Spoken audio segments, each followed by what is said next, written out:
We're going to talk about the Justice Department and Andrew Cuomo right now, as the Justice Department is launching a criminal investigation, a probe, if you will, into the former governor of New York City.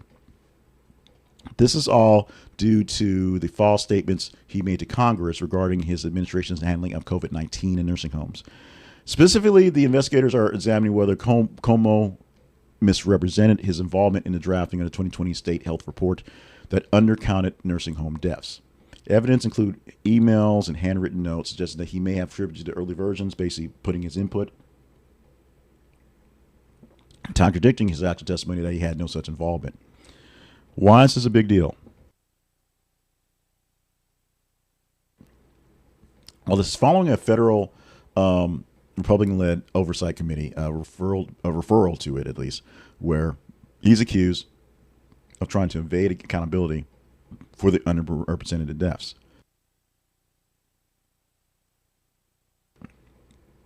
Representative James Comer, not that guy, a committee head, has been vocal in urging the Justice Department to pursue charges citing substantial evidence in the falsehoods in Cuomo's testimony.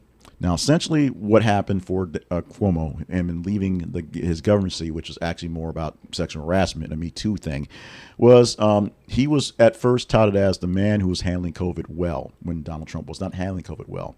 And then it turns out he wasn't handling as well as he thought, as the number of people who died in nursing homes was underreported by a whole lot.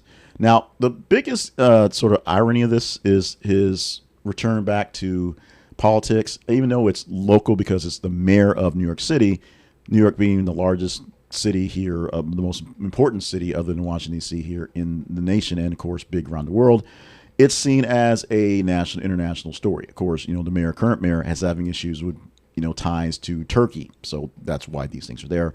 He is currently the leading Democratic candidate for New York City's upcoming mayor race, which of course is also being recampaigned by the current mayor, Eric Adams, who wants to keep the job as a Democrat, but we'll see. Actually, as an independent. He dropped as independent, so Cuomo is leading the Democratic race. We'll see if he's actually leading the race come election time. And he is calling it, and the spokespeople are calling it, lawfare and election interference.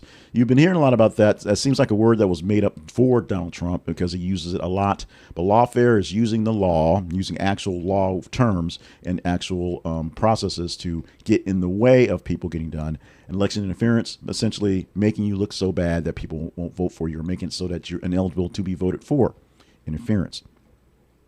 Campaign for Cuomo is releasing advertisements portraying him as a victim of political targeting to fight this in process, even though it's been pretty much proven that the numbers he gave in his report, even though he may say he may not have written the report, were not right. The timing of the investigation has raised concerns about that lawfare and the applications on his actual political interference, given that it's so close to the primary right now. Critics argue that the probe could influence elections outcome, people seeing bad things in their possible former governor could be soon new mayor, and so they may not vote for him.